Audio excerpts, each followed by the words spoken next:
BSSC ഐടിയുടെ നേതൃത്വത്തിൽ നടക്കുന്ന online ക്ലാസ്സിലേക്ക് എല്ലാവരെയും സ്വാഗതം ചെയ്യുകയാണ്. നമ്മളിപ്പോൾ പഠിച്ചുകൊണ്ടിരിക്കുന്ന ചാപ്റ്റർ മെൻസ്ട്രേഷനാണ്. മെൻസ്ട്രേഷൻ ചാപ്റ്ററിൻ്റെ അകത്ത് നമ്മൾ ഓൾറെഡി ക്വാഡ്രിലാറ്ററൽസിൻ്റെ കാര്യങ്ങളൊക്കെ നോക്കിയായിരുന്നു. അതിൻ്റെ കണക്കുകളും കാര്യങ്ങളും ചെയ്തായിരുന്നു.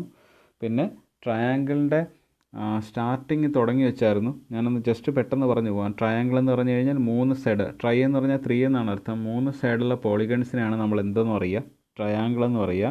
ട്രയാങ്കിളിന് 3 സൈഡ് ഉണ്ടാവും. ട്രയാങ്കിളിന് 3 സൈഡും ഉണ്ടാവും. അതുപോലെ തന്നെ അതിൻ്റെ ഉള്ളിൽ 3 ആംഗിൾസും ഉണ്ടാവും. ഈ 3 ആംഗിൾസിനെയും കൂട്ടുമ്പോൾ നമുക്ക് എന്ത് കിട്ടും? 180 ഡിഗ്രി കിട്ടും. രണ്ട് കാര്യങ്ങളാണ് പറഞ്ഞത്. ട്രയാങ്കിളിന് 3 സൈഡ് ഉണ്ടാവും. അതുപോലെ തന്നെ ട്രയാങ്കിളിൻ്റെ ഉള്ളിൽ 3 ആംഗിളുകളും ഉണ്ടാവും.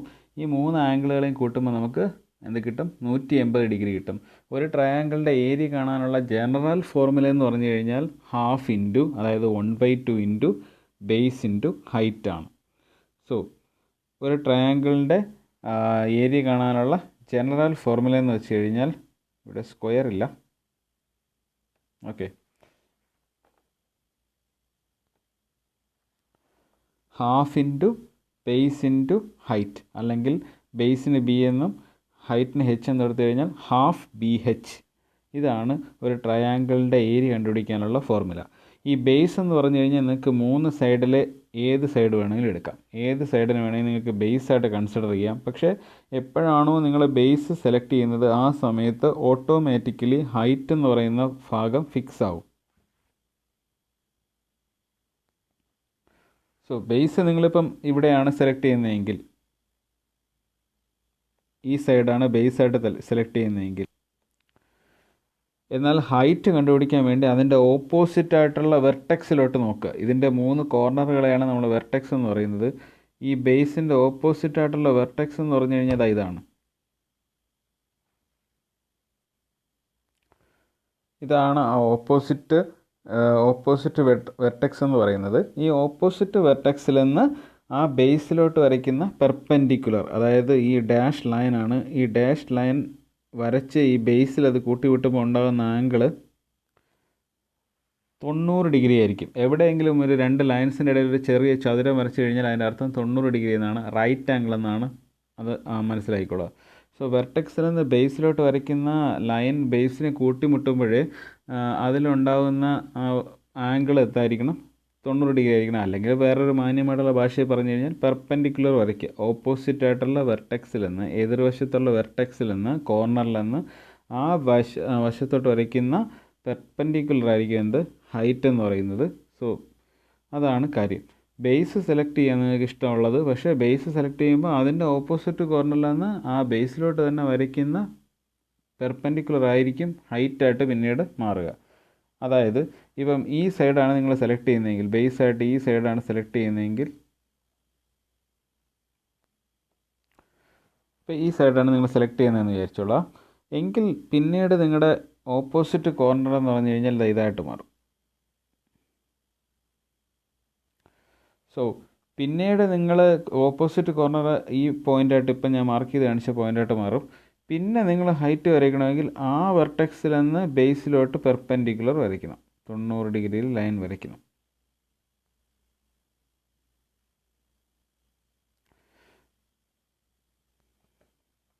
അതാണ് കാര്യം. ഇതുകൊണ്ടാണ് ഞാൻ പറഞ്ഞത് ബേസ് നിങ്ങൾക്ക് ഇഷ്ടമുള്ള 3 സൈഡിൽ ഏതുവേണേൽ സെലക്ട് ചെയ്യാം, പക്ഷേ ഹൈറ്റ് ഓട്ടോമാറ്റിക്കലി ഫിക്സ് ആവും. എപ്പോഴാണോ നിങ്ങൾ ബേസ് സെലക്ട് ചെയ്യുന്ന ആ സമയത്ത് ഹൈറ്റ് ഫിക്സ് ആവും. ഹാഫ് BH ആണ് ഇതിൻ്റെ ഫോർമുല. ഓക്കെ, അത് കഴിഞ്ഞതിന് ശേഷം ടൈപ്സ് ഓഫ് ട്രയാങ്കിൾസ് ആണ്. ടൈപ്സ് ഓഫ് ട്രയാങ്കിൾസിൽ 4 തരത്തിലെ ട്രയാങ്കിൾസ് ഉണ്ട്. അതിൽ ആദ്യത്തേത് ഐസോസെലസ് ട്രയാങ്കിളാണ്. ഐസോസെലസ് ട്രയാങ്കിളിൻ്റെ പ്രത്യേകത എന്ന് വെച്ച് കഴിഞ്ഞാൽ ഏതെങ്കിലും 2 സൈഡുകൾ, ഇവിടെ ഇപ്പം ഞാൻ ഈ ഡബിൾ ഡാഷ് ഇട്ട് കാണിക്കുന്ന ഈ 2 സൈഡുകൾ,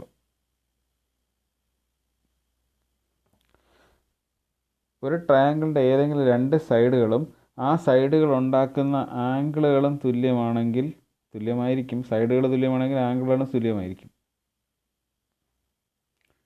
അത്തരം ട്രയാങ്കിൾസിനെയാണ് നമ്മൾ എന്തെന്ന് പറയുക? ഐസോസെലസ് ട്രയാങ്കിൾ എന്ന് പറയുക. ഐസോസെലസ് ട്രയാങ്കിളിൻ്റെ പ്രത്യേകത എന്ന് വെച്ച് കഴിഞ്ഞാൽ 2 സൈഡുകൾ തുല്യമായിരിക്കും. In this triangle 2 of its sides are equal and the corresponding angles also are equal. So രണ്ട് സൈഡ് തുല്യമാണെങ്കിൽ ആ സൈഡുകളിലുള്ള ആംഗിളുകൾ തുല്യമായിരിക്കും. ഇനി ഇവിടെ കുറേ ടേംസ് പഠിക്കാനുണ്ട്. ആദ്യം h ആണ് ഹൈറ്റ്.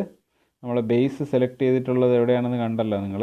അപ്പോൾ അതിൻ്റെ ഓപ്പോസിറ്റ് കോർണറിൽ നിന്ന് അതിലോട്ട് വരയ്ക്കുന്ന പെർപെൻഡിക്കുലർ ലൈനിനാണ് ഹൈറ്റ് എന്ന് പറയുന്നത്. അത് തന്നെയാണ് ഇവിടെയും ഹൈറ്റായിട്ട് എടുത്തിരിക്കുന്നത്. ഈ ഹൈറ്റ് കണ്ടുപിടിക്കാൻ വേണ്ടിയിട്ടൊരു ഫോർമുലയുണ്ട്, സമം √(s² - p²). ഇവിടെ എസ് എന്ന് പറഞ്ഞു കഴിഞ്ഞാൽ ഈ രണ്ട് സൈഡ് ഈക്വൽ ആണെന്ന് പറഞ്ഞില്ലേ, ആ സൈഡിനാണ് എസ് എന്ന് പറയുന്നത്. രണ്ട് സൈഡുകൾ തുല്യ സൈഡുകളുണ്ടെന്ന് പറഞ്ഞില്ലേ, ആ സൈഡിൽ ഒരു സൈഡിൻ്റെ നീളത്തിനാണ് നമ്മൾ എന്തെന്ന് പറയുക, എസ് എന്ന് പറയുക. സോ ഹൈറ്റ് കണ്ടുപിടിക്കാൻ വേണ്ടി ഐസോസെലസ് ട്രയാങ്കിളിൻ്റെ ഹൈറ്റ് സമം √(s² - b² ആയിരിക്കും. അതിൽ എസ് എന്ന് പറഞ്ഞു കഴിഞ്ഞാൽ ഈക്വൽ സൈഡ്സ് ഉണ്ട്. ഞാൻ പറഞ്ഞു രണ്ട് സൈഡുകൾ തുല്യമായിരിക്കണം, എന്നാലേ ഐസോസെലസ് എന്ന് പറയാൻ പറ്റുള്ളൂ. അതിൽ ആ തുല്യമായിട്ടുള്ള സൈഡുകളുടെ നീളത്തിനാണ് എസ് എന്ന് പറയുന്നത്. എസ് എന്ന് പറയാൻ കാരണം എന്ന് പറഞ്ഞാൽ ഈ തുല്യമായിട്ടുള്ള സൈഡുകൾ ജനറലി മാത്തമാറ്റിക്സിൽ വിളിക്കുന്നത് സ്ലാൻറ്റ് ലെങ്ത്തുകളെന്ന് വിളിക്കും. SLANT, സ്ലാൻറ്റ് ലെങ്ത്തുകളെന്ന് വിളിക്കും. അതുകൊണ്ടാണ് എസ് എന്ന് പറയുന്ന ലെറ്റർ കൊണ്ട് സൂചിപ്പിക്കുന്നത്. ഇനി ഇവിടുത്തെ ബിയുടെ പ്രത്യേകത നിങ്ങളൊന്ന് കാണണം. ബേസ് എന്ന് പറഞ്ഞാൽ ഇതുതൊട്ട് ഇതുവരെയാണ്. ഓക്കെ, ഈ താഴെയുള്ള ഈ ഫുൾ സൈഡിൻ്റെ നീളത്തിനാണ് ബേസ് എന്ന് പറയുന്നത്. സോ ഐസോസെലസ് ട്രയാങ്കിളിൻ്റെ ഫോർമുലകൾ ഉപയോഗിക്കുമ്പോൾ നിങ്ങൾ ശ്രദ്ധിക്കേണ്ട ഒരു കാര്യം എന്ന് പറഞ്ഞു കഴിഞ്ഞാൽ ഈ താഴത്തെ മുഴുവൻ സൈഡിനെയാണ് എന്ത് പറയുന്നത്, ബേസ് എന്ന് പറയുന്നത്. എന്നാൽ ബി എന്ന് പറഞ്ഞാൽ നിങ്ങളിവിടെ നോട്ട് ചെയ്താൽ കാണാൻ പറ്റും, ബി എന്ന് പറഞ്ഞാൽ അതിൻ്റെ പകുതി മാത്രമേ ഉള്ളൂ, ഇത്രയും മാത്രമേ ഉള്ളൂ. ഇതിനെയാണ് ബി എന്ന് പറയുക.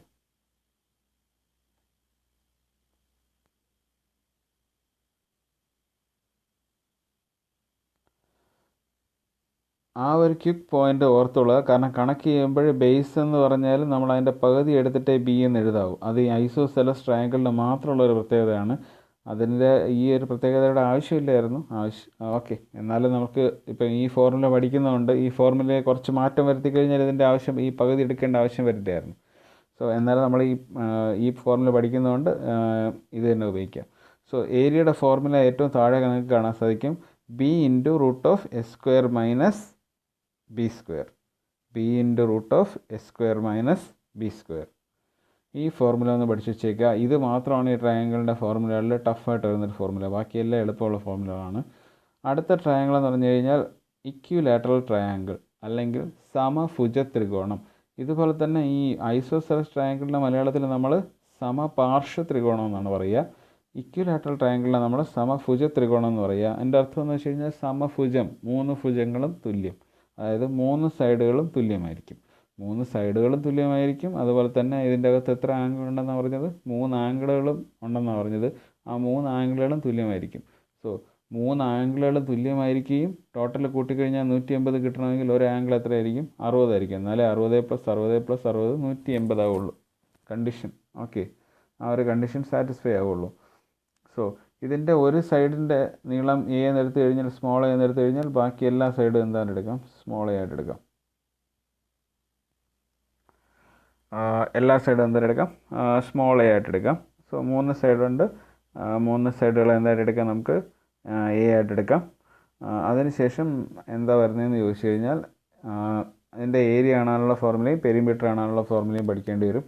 അത് നമുക്ക് പഠിക്കാം. ആദ്യം ഇത് എന്താണെന്ന് മനസ്സിലായല്ലോ, സമഭുജ ത്രികോണം. സമഭുജ ത്രികോണം എന്ന് പറഞ്ഞു കഴിഞ്ഞാൽ വേറെ ഒന്നുമില്ല, ഐസോസെലസ് ട്രയാങ്കിളിലെ രണ്ട് സൈഡുകളാണ് തുല്യമെങ്കിൽ അതിൻ്റെ അടുത്ത വെർഷനാണ് സമഭുജ ത്രികോണം അല്ലെങ്കിൽ ഇക്വിലാറ്ററൽ ട്രയാങ്കിൾ. ഇക്വിലാറ്ററൽ ട്രയാങ്കിൾ, ഈ ട്രയാങ്കിളിൻ്റെ പ്രത്യേകത എന്താണെന്ന് വെച്ച് കഴിഞ്ഞാൽ ഇതിൻ്റെ 3 സൈഡുകളും തുല്യമായിരിക്കും. ഇതിൻ്റെ 3 സൈഡുകളും എന്തായിരിക്കും, തുല്യമായിരിക്കും. സോ അതുപോലെ തന്നെ അതിൻ്റെ ഉള്ളിലുള്ള 3 ആംഗിളുകളും എന്തായിരിക്കും, തുല്യം ആയിരിക്കും. ഈ സമഭുജ ത്രികോണം അല്ലെങ്കിൽ ഇക്വിലാറ്ററൽ ട്രയാങ്കിളിൻ്റെ ഏരിയ കണ്ടുപിടിക്കാനുള്ള ഫോർമുല എല്ലാവരും കാണാൻ പഠിച്ചു വെച്ചിരിക്കണം. √3/4 സൈഡിൻ്റെ സ്ക്വയർ. √3/4 സൈഡിൻ്റെ സ്ക്വയർ. ഇതെങ്ങനെ കാൽക്കുലേറ്ററിൽ ചെയ്യുമെന്ന് ചോദിച്ചു കഴിഞ്ഞാൽ ആദ്യം നിങ്ങൾ ചെയ്യേണ്ടത് 3 നമ്പർ ടൈപ്പ് ചെയ്യുക കാൽക്കുലേറ്ററിൽ, എന്നിട്ട് റൂട്ട് അമർത്തുക, അപ്പോൾ ഒരു ആൻസർ വരും. അതേ /4 ചെയ്യുക, അപ്പോൾ ഒരു ആൻസർ കിട്ടും. അത്രയാകുമ്പോൾ ഈ √3/4 എന്ന് പറയുന്ന ഭാഗം തീരും. ഇനി കാൽക്കുലേറ്ററിൽ എങ്ങനെ ഇത് ചെയ്യണമെന്നാണ് പറഞ്ഞിരുന്നത്. കാൽക്കുലേറ്റർ ചെയ്യുമ്പോൾ ആദ്യം 3 ടൈപ്പ് ചെയ്യുക, റൂട്ട് അമർത്തുക, അപ്പം 3യുടെ റൂട്ട് കിട്ടും, /4 ചെയ്യുക, സമം അടിക്കുക. അപ്പോൾ √3/4 എന്ന് പറയുന്ന ആ ഒരു ഭാഗം അത്രയും കംപ്ലീറ്റ് ആവും.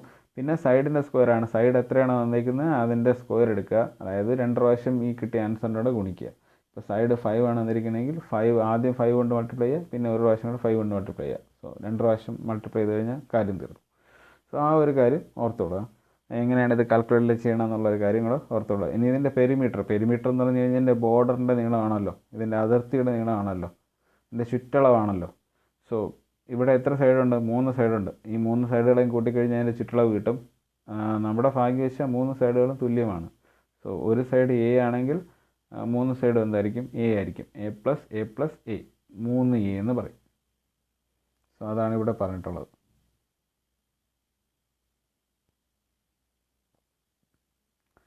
അടുത്ത ക്വസ്റ്റ്യൻ, സ്കെയിലീൻ ട്രയാങ്കിൾ. ഇതാണ് അടുത്ത ടൈപ്പ് ട്രയാങ്കിൾ, മൂന്നാമത്തെ ടൈപ്പ്. 4 ഉണ്ടെന്ന് പറഞ്ഞാൽ മൂന്നാമത്തെ ടൈപ്പ് എന്ന് പറഞ്ഞു കഴിഞ്ഞാൽ സ്കെയിലീൻ ട്രയാങ്കിളാണ്. സ്കെയിലീൻ ട്രയാങ്കിൾ എന്ന് പറഞ്ഞു കഴിഞ്ഞാൽ ഇക്വിലാറ്ററൽ ട്രയാങ്കിളിൻ്റെ നേരെ ഓപ്പോസിറ്റാണ്.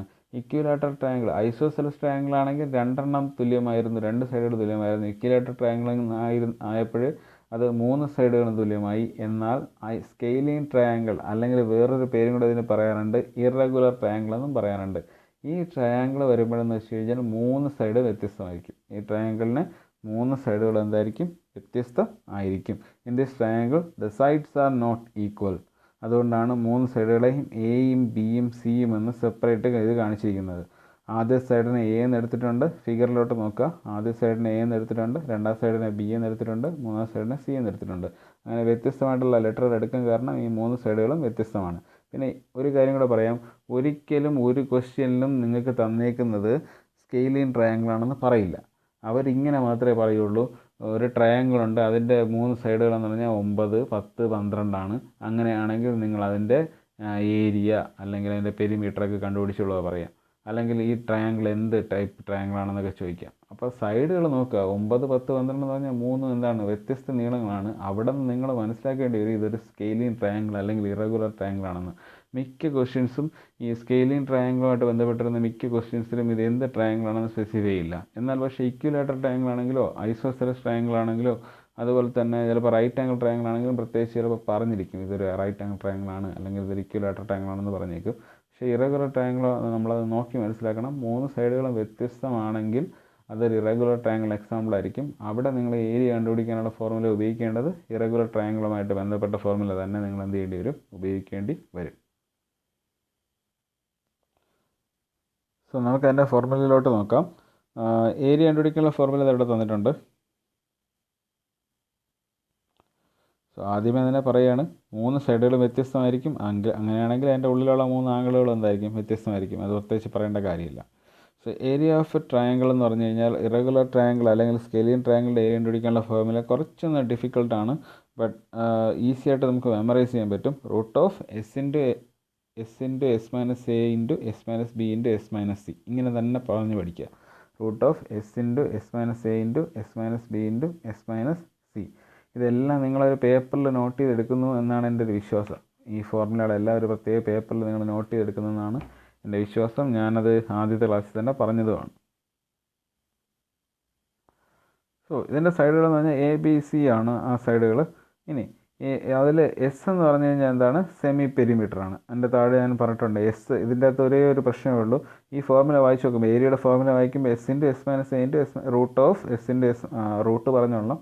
Root of s into s minus a into s minus b into s minus c. ഇതിൽ ഏറ്റവും വലിയ പ്രശ്നം എന്ന് വെച്ച് കഴിഞ്ഞാൽ എയും ബി സി എന്താണെന്ന് നിങ്ങൾക്കറിയാം. എന്താണ്? എ എന്ന് പറഞ്ഞാൽ ട്രയാങ്കിളിൻ്റെ ഒരു സൈഡാണ്, ബി എന്ന് പറഞ്ഞാൽ മറ്റേ സൈഡാണ്, സി എന്ന് പറഞ്ഞു കഴിഞ്ഞാൽ മൂന്നാമത്തെ സൈഡാണ്. സോ ഇതിൽ എസ് എന്താണെന്നായിരിക്കും എല്ലാവർക്കും ഒരു ഡൗട്ട്. എസ്സിനെ നമ്മൾ വിളിക്കുന്നത് സെമി പെരിമീറ്റർ എന്ന് വിളിക്കും. എന്ത് വിളിക്കും? പെരിമീറ്റർ എന്നല്ല, സെമി പെരിമീറ്റർ എന്ന് വിളിക്കും. സെമി എന്ന് പറയുമ്പോൾ തന്നെ ഹാഫ് എന്ന അർത്ഥം.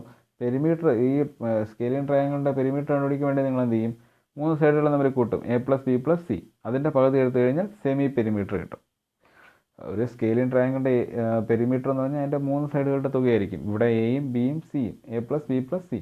എന്നാൽ സെമി പെരിമീറ്റർ എന്ന് പറയുമ്പോൾ അതിൻ്റെ പകുതി എടുക്കും, a plus b plus c by 2. So അതാണ് ഇവിടുത്തെ ഈ ഫോർമുല. ഇതിൻ്റെ കണക്ക് ചെയ്യുമ്പോൾ നിങ്ങൾക്ക് ഇത് എങ്ങനെ ഈ ഫോർമുല ഉപയോഗിക്കാം എന്ന് അറിയാൻ പറ്റും. തൽക്കാലത്തേക്ക് ഈ ഫോർമുല മാത്രം കാണാതെ പഠിക്കാം. അടുത്ത കാര്യം എന്ന് വെച്ച് കഴിഞ്ഞാൽ right angle triangle. Right angle triangle, ഒരു ട്രയാങ്കിളിനെ റൈറ്റ് ആംഗിൾ ട്രയാങ്കിൾ എന്ന് പറയണമെങ്കിൽ ഒരേ ഒരു കാര്യം മാത്രമേ നോക്കേണ്ടതുള്ളൂ. അതിൻ്റെ ഏതെങ്കിലും ഒരു ആംഗിൾ 90 ഡിഗ്രി ആയിരിക്കണം. ഇവിടെ നോക്കുമ്പോൾ തന്നെ നിങ്ങൾക്കറിയാം ഈ ആംഗിൾ 90 ഡിഗ്രിയാണ്.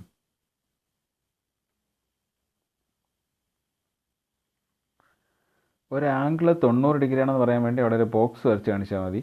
ഞാനിപ്പം വരച്ച ബോക്സ് കുറച്ച് വലുതായിപ്പോയി. ചെറിയ ബോക്സാണ് നമ്മൾ സാധാരണ ഇതിൽ വരയ്ക്കുക.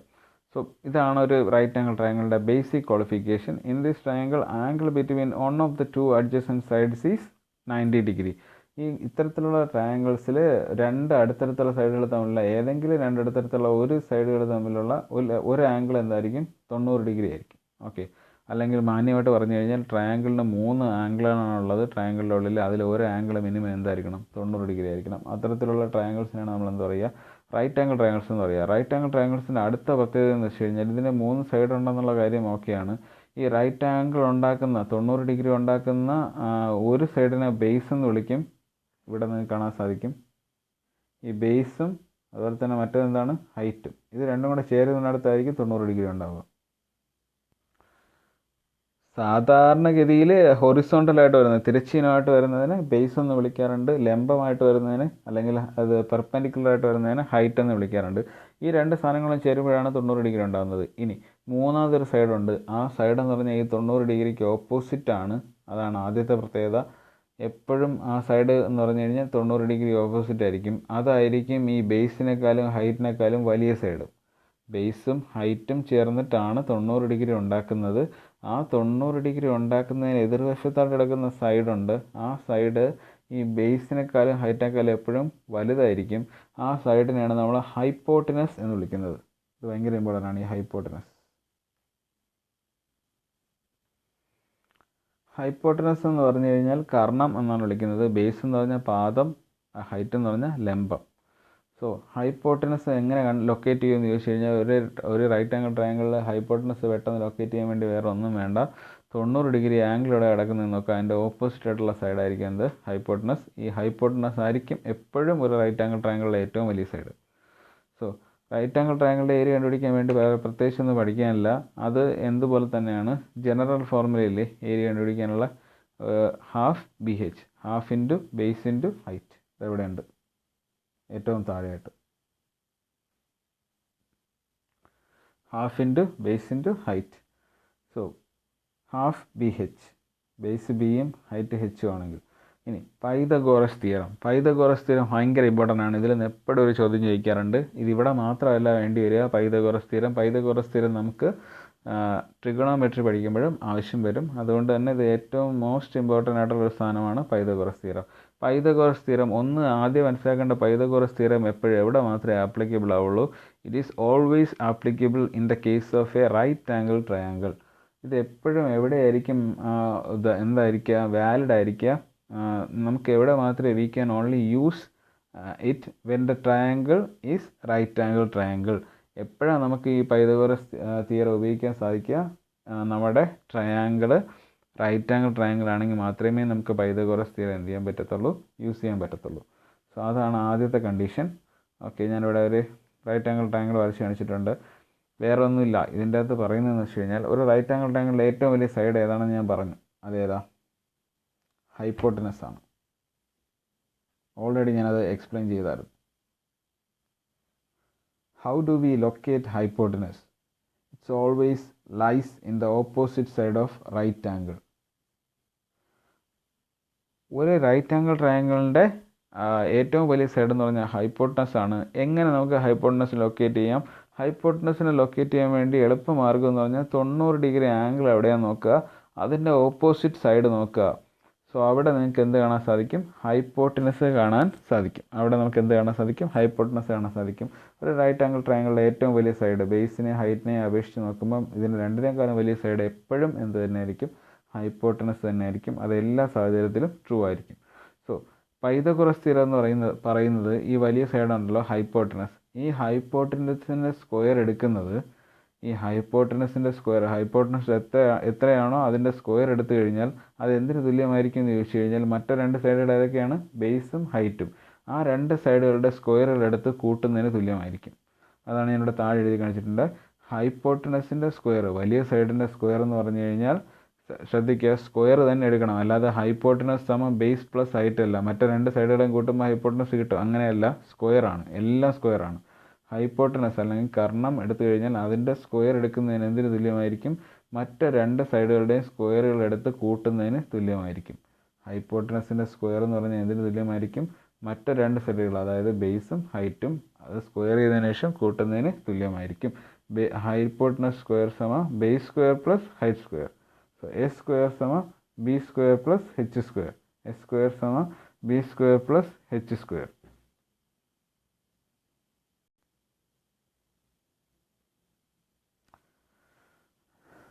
In a right angle triangle, the area of the square is drawn with the hypotenuse as its side is equal to the sum of area of the squares drawn in the other side of the other two sides. So ഈ definition പറയണ വേറെ ഒന്നുമല്ല, അത് ഞാൻ പറഞ്ഞതിൻ്റെ വേറെ രീതിയാണ്. നിങ്ങളിപ്പോൾ ഈ ഹൈപ്പോട്ടനസിനെ സൈഡാക്കി വെച്ചുകൊണ്ട് ഇവിടെ ഒരു സ്ക്വയർ വരയ്ക്കുകയാണെന്ന് വിചാരിക്കുക. ഞാനിപ്പം വരച്ച സ്ക്വയറിൻ്റെ 4 സൈഡുകളും ഹൈപ്പോട്ടനസിൻ്റെ നീളത്തിന് തുല്യമായിരിക്കും. ഇവിടെ ഞാൻ ബേസിനെ ആധാരമാക്കി വെച്ചുകൊണ്ട് സൈഡാക്കി വെച്ചുകൊണ്ട് ഒരു സ്ക്വയർ വരച്ചെന്ന് വിചാരിക്കുക. ഇവിടെ ഞാൻ ഹൈറ്റിനെ വരച്ചുകൊണ്ട് ഒരു സ്ക്വയർ വെച്ചെന്ന് വിചാരിക്കുക. ഞാൻ പറഞ്ഞതിൻ്റെ ഒരു വിഷ്വലായിട്ടുള്ള റെപ്രസെൻറ്റേഷനാണ് ഇവിടെ ഡെഫിനിഷനായിട്ട് വൈദ്യവ്യവസ്ഥ ഡെഫിനിഷനായിട്ട് പറഞ്ഞിട്ടുള്ളത്.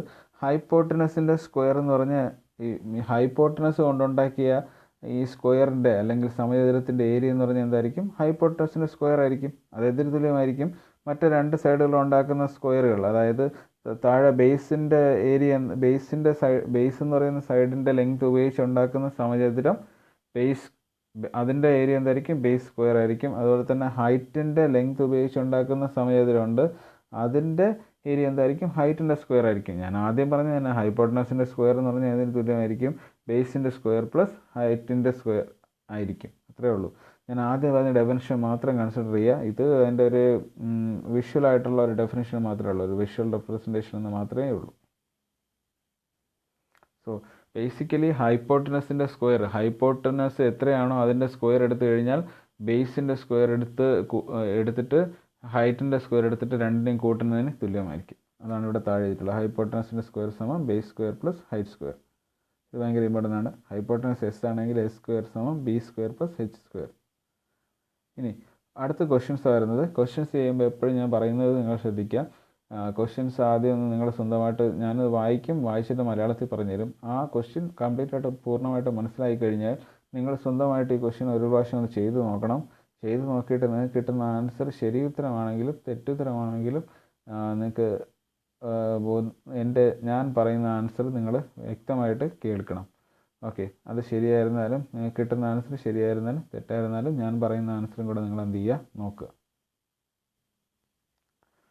ഓക്കെ, നിങ്ങളൊന്ന് ചെയ്യാൻ ശ്രമിച്ചതിന് ശേഷം മാത്രമേ ഞാൻ പറയുന്ന ആൻസറുകൾ എന്ത് ചെയ്യാൻ പാടുള്ളൂ, നോക്കാൻ പാടുള്ളൂ. അത് തെറ്റിപ്പോയാലും സാരമില്ല, അത് കറക്റ്റ് ചെയ്ത് ഞാൻ ഇവിടെ പറഞ്ഞു തരുന്ന നോക്കി നിങ്ങൾക്ക് പഠിക്കാവുന്നതാണ്. Calculate its area if the base and height of a triangle are 10 cm and 3.5 cm respectively. So ഇനി ഇവിടെ പറഞ്ഞേക്കുന്ന വേറെ ഒന്നുമില്ല. ഒരു ട്രയാങ്കിൾ ഉണ്ട്. ആ ട്രയാങ്കിളിൻ്റെ ഹൈറ്റ് ബേസ് 10 സെൻറ്റിമീറ്ററും ഹൈറ്റ് 3.5 സെൻറ്റിമീറ്റർ ആണെങ്കിൽ അതിൻ്റെ ഏരിയ എത്രയെന്നാണ് ചോദിച്ചിട്ടുള്ളത്. ഇത് ചെയ്യുന്ന വളരെ സിമ്പിളാണ്. ഇതിൻ്റെ ആൻസർ നമുക്ക് നോക്കാം. സോ ബേസ് ആദ്യം ഞാൻ ബേസ് എടുത്ത് എഴുതിയിട്ടുണ്ട്, 10 സെൻറ്റിമീറ്റർ ആണ്. അടുത്തതായിട്ട് ഇതിൻ്റെ ഹൈറ്റ് ഉണ്ട്. ഹൈറ്റ് എന്ന് പറഞ്ഞു കഴിഞ്ഞാൽ 3.5 സെൻറ്റിമീറ്റർ ആണ്.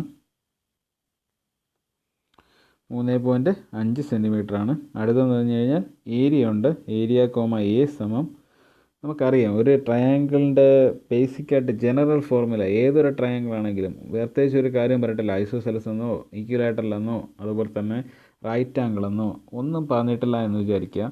വെറുതെ ഒരു ട്രയാങ്കിളിൻ്റെ ഏരിയ കണ്ടുപിടിക്കാൻ പറഞ്ഞാൽ നിങ്ങൾ ഉപയോഗിക്കേണ്ട formula half into base into height ആണ്. ഞാൻ ഓൾറെഡി പറഞ്ഞു, ജനറൽ ഫോർമുല ഒരു ട്രയാങ്കിളിൻ്റെ ഏരിയ കണ്ടുപിടിക്കാനുള്ള ജനറൽ ഫോർമുല എപ്പോഴും, അതായത് ജനറൽ ഫോർമുല എന്ന് പറയുമ്പോൾ ഈ 4 ട്രയാങ്കിൾ വന്നാൽ പോലും അവിടെ എല്ലായിടത്തും ഉപയോഗിക്കാൻ പറ്റും. പൊതുവായിട്ട് ഉപയോഗിക്കാൻ പറ്റുന്നതെന്ന് വെച്ച് കഴിഞ്ഞാൽ half into base into height എന്ന് പറയുന്ന ഫോർമുലയാണ്.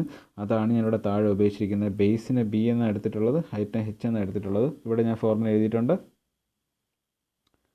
Half B H. ഇതൊന്ന് പഠിച്ചു വെച്ചേക്കാം. ട്രയാങ്കിളുടെ ഏരിയ കണ്ടുപിടിക്കാനുള്ള ഫോർമുല എന്താണ്? Half B H, half into base into height. So 1/2 half into 10 into 3.5. So ഇവിടെയൊക്കെ നിങ്ങൾ ഈ ഹാഫിൻ്റെയൊക്കെ വാല്യൂ പഠിച്ചു വെച്ചേക്കുക. 0.5 ആണ് കേട്ടോ. ഹാഫ് എന്ന് പറഞ്ഞാൽ എന്താണ്? 0.5 ആണ്. ഹാഫ് എന്ന് പറയുമ്പോൾ ഞാൻ ഉദ്ദേശിക്കുന്നത് 1/2 എന്നാണ് എപ്പോഴും. ക്വാർട്ടർ എന്ന് പറഞ്ഞാൽ 1/4 ആണ്. ഹാഫ് എന്ന് പറഞ്ഞു കഴിഞ്ഞാൽ 1/2 ആണ്, അല്ലെങ്കിൽ 0.5. 1/2 നിങ്ങൾ കാൽക്കുലേറ്റ് ചെയ്താൽ 1/2 ചെയ്ത് നിങ്ങൾ നോക്കി കഴിഞ്ഞാൽ 0.5 എന്ന് കിട്ടും. എപ്പോഴും ഈ 1/2 എന്ന് പറയുമ്പോൾ 0.5 എന്ന് മനസ്സിലാക്കി വെച്ചിരുന്ന കാൽക്കുലേറ്ററിൽ ടൈപ്പ് ചെയ്യാൻ എളുപ്പമായിരിക്കും. 0.5 × 10 × 3.5 ചെയ്ത് കഴിഞ്ഞാൽ നിങ്ങൾക്ക് കറക്റ്റായിട്ട് 17.5 cm² എന്ന് കിട്ടും. ഏരിയ ആണ് cm² തന്നെ യൂണിറ്റ് എഴുതി തന്നെ ശരിച്ചു പോകണം. അടുത്ത ചോദ്യം നോക്കാം. അടുത്ത ചോദ്യം പറയുന്നത് calculate the base of A triangle having an area of 15 cm² and height is 3.5 cm. ഒരു ട്രയാങ്കിൾ ഉണ്ട്. ആ ട്രയാങ്കിളിൻ്റെ ഏരിയ 15 cm² ഹൈറ്റ് 3.5 cm ആണെങ്കിൽ ആ ട്രയാങ്കിളിൻ്റെ ബേസ് എത്രയാണ്? അതാണ് ചോദ്യം. സോ അവിടെ എന്താ വരുന്നതെന്ന് ചോദിച്ചു കഴിഞ്ഞാൽ calculate the base of A triangle having an area of 15 cm² and height 3.5 cm. ക്വസ്റ്റ്യൻ്റെ ആൻസറിലോട്ട് പോവാം. നിങ്ങൾ ചെയ്യേണ്ടത് എന്താണെന്ന് വെച്ച് കഴിഞ്ഞാൽ നിങ്ങൾ ഈ ക്വസ്റ്റ്യൻ വായിച്ചതിന് ശേഷം നിങ്ങൾ സ്വന്തമായിട്ട് ആൻസർ കണ്ടെത്താൻ ശ്രമിക്കുക. അതിനുശേഷം മാത്രം ഞാൻ പറയുന്ന ആൻസർ ചെയ്യേണ്ട വഴി നോക്കുക. ഓക്കെ, ഈ വീഡിയോ ഒന്ന് പേഴ്സ് ചെയ്ത് വെച്ചതിന് ശേഷം ആൻസർ കണ്ടെത്തിയതിന് ശേഷം തിരിച്ചു വന്നിട്ട് നിങ്ങളുടേതായിട്ടുള്ള ആൻസർ കണ്ടെത്തിയതിന് ശേഷം ആ ആൻസർ കറക്റ്റാണോ അതോ തെറ്റിപ്പോയോ, അല്ലെങ്കിൽ എങ്ങനെയാണ് തെറ്റിപ്പോയിട്ടുണ്ടെങ്കിൽ എങ്ങനെയാണ് അത് കറക്റ്റായിട്ട് ചെയ്യേണ്ടത് എന്ന് നോക്കി മനസ്സിലാക്കുക. സോ ഏരിയ A = 15 cm² ആണ്. അത് ഞാനിവിടെ മാർക്ക് ചെയ്തിട്ടുണ്ട്. തന്നേക്കുന്ന ആദ്യം എടുത്ത് എഴുതുക. അത് കഴിഞ്ഞിട്ട് ഹൈറ്റ് H = 3.5 cm ആണ്. സോ രണ്ടും ക്വസ്റ്റ്യൻ തന്നിട്ടുണ്ട്. നമുക്കറിയാം ഒരു ജനറലായിട്ട് ഒരു ട്രയാങ്കിളിൻ്റെ ഏരിയ കണ്ടുപിടിക്കാനുള്ള ഫോർമുല ½ BH ആണ്. ½ × ബേസ് × ഹൈറ്റ് ആണ്. സോ ഇനി ഏരിയ A = ½ BH ആണെങ്കിൽ ½ BH = ഏരിയ എന്ന് എടുക്കാം. A = B ആണെങ്കിൽ B = C എന്ന് എടുക്കാം. A Bക്ക് തുല്യമാണെങ്കിൽ B Aക്കും തുല്യമായിരിക്കും. അങ്ങോട്ടും ഇങ്ങോട്ടും മറിച്ച് എഴുതുന്നതിൽ കുഴപ്പമില്ല. അതിൻ്റെ അകത്തുള്ള ഗുണനങ്ങളായിട്ടും ഹരണങ്ങളായിട്ട് കിടക്കണം. അല്ലാതെ നമ്മൾ അങ്ങോട്ടും ഇങ്ങോട്ടും മറിച്ച് എഴുതുമ്പോൾ തോന്നുന്ന പോലെ മാറ്റാൻ പാടില്ല. അതൊന്ന് ഓർമ്മിച്ചോളൂ. സോ ബേസിക്കലി ½ BH എന്താണ്? ഏരിയ ആണ്. അതിൽ നമുക്ക് കണ്ടുപിടിക്കേണ്ട സാധനം ബേസ് ആണ്. എവിടെയാണ് ഉള്ളത്? ആ ലൈനിൽ, ഈ ലൈനാണ്. ആ ലൈനിലാണ് ഉള്ളത്. ½ × base × height. Okay, ½ × base × height. ഇവിടെ ബേസ് ആണ് നമ്മുടെ കണ്ടുപിടിക്കേണ്ട സാധനം. അപ്പോൾ ബേസിൻ്റെ കൂടെ ഉള്ള ബാക്കി രണ്ട് സാധനങ്ങൾ എന്താ? ആ ബേസ് എവിടെയാണ് കിടക്കുന്നത്? ഇക്വേഷൻ ഇട സൈഡിലാണ് കിടക്കുന്നത്. ബേസിൻ്റെ കൂടെയുള്ള ബാക്കി രണ്ട് സാധനങ്ങളെന്ന് വെച്ച് കഴിഞ്ഞാൽ ഒന്ന് ഹൈറ്റും പിന്നെ ഒരു 2 എന്ന് പറയുന്ന വാല്യൂ ഉണ്ട്. അതിൽ ബേസിൻ്റെ കൂടെ ഹൈറ്റ് മൾട്ടിപ്ലൈ ചെയ്തേക്കാണ്. ക്ലിയർ ആയിട്ട് നിങ്ങൾക്ക് കാണാൻ സാധിക്കും. എന്നാൽ 2 ഡിവൈഡ് ചെയ്തേക്കാണ്, കാരണം അത് ഡിനോമിനേറ്ററിലാണ് കിടക്കുന്നത്. സോ ഡിവൈഡ് ചെയ്തേക്കുന്ന ഓപ്പോസിറ്റ് സൈഡ് പോകുമ്പോൾ എന്താവും? മൾട്ടിപ്ലിക്കേഷൻ ആവും. മൾട്ടിപ്ലൈ ചെയ്തേക്കുന്നത് പോകുമ്പോഴെന്താവും? ഹൈറ്റ് അപ്പുറത്ത് പോകുമ്പോൾ ഡിവിഷൻ ആവും. ഈ 2 അപ്പുറത്ത് പോകുമ്പോൾ എന്താവും? മൾട്ടിപ്ലിക്കേഷൻ ആവും. സോ നിങ്ങൾ നെക്സ്റ്റ് ലൈനിൽ നോക്കിക്കഴിഞ്ഞ് കഴിഞ്ഞാൽ ഈ ലൈൻ ആദ്യം നിങ്ങൾ നോക്കുക. എന്നിട്ട് അതിൻ്റെ നേരെ താഴെയുള്ള ലൈനും നോക്കുക. അവിടെ മേളത്തെ ലൈനിൽ 2 ഡിവൈഡ് ചെയ്തേക്കായിരുന്നു. ആ 2 വല സൈഡിൽ പോയപ്പോൾ ഗുണന ചിഹ്നമായിട്ട് മാറിയത് നിങ്ങൾക്ക് കാണാം. ഇനി ഇട സൈഡിലെ ഹൈറ്റ്, മേളത്തെ ലൈനിൽ ഹൈറ്റ് മൾട്ടിപ്ലൈ ചെയ്തേക്കായിരുന്നു. അത് രണ്ടാമത്തെ താഴെ നോക്കുമ്പോൾ ഹൈറ്റ് ഡിവൈഡ് ചെയ്തേക്കുന്നതായിട്ട് കാണാൻ സാധിക്കും. അത് ഈ ഡിവൈഡ് ചെയ്തേക്കുന്ന അങ്ങോട്ട് പോകുമ്പോൾ മൾട്ടിപ്ലിക്കേഷനും, മൾട്ടിപ്ലൈ ചെയ്തേക്കുന്ന ഇട സൈഡിൽ നിന്ന് വല സൈഡിൽ പോകുമ്പോൾ ഡിവിഷൻ ആകുന്നതിൻ്റെ ഒരു എക്സാമ്പിളാണ് അത് കണ്ടത്. സോ വാല്യൂസ് കൊടുക്കുക. 15 × 2 / 3.5. സോ ബേസ് എന്ന് പറഞ്ഞാൽ 8.57 cm എന്ന് ആൻസർ കിട്ടും. 8.57 cm എന്ന് എന്ത് കിട്ടും? ആൻസർ കിട്ടും. സോ ഇന്നത്തേക്ക് ഇത് മതിയാവും. കാരണം എന്ന് വെച്ച് കഴിഞ്ഞാൽ 30 മിനിറ്റോളം ആയി. സോ നമുക്കിനി അടുത്ത ക്ലാസ്സിൽ കാണാം. അടുത്ത ക്ലാസ്സിൽ ഞാൻ ട്രയാങ്കിളും കംപ്ലീറ്റ് ചെയ്തിട്ട് സർക്കിളിൻ്റെ തിയററ്റിക്കൽ ഭാഗത്തിലോട്ട് പോകാം. ഓക്കെ, സോ ക്ലാസ് അറ്റൻഡ് ചെയ്ത എല്ലാവർക്കും താങ്ക് യു. നമുക്ക് അടുത്ത ക്ലാസ്സിൽ കാണാം.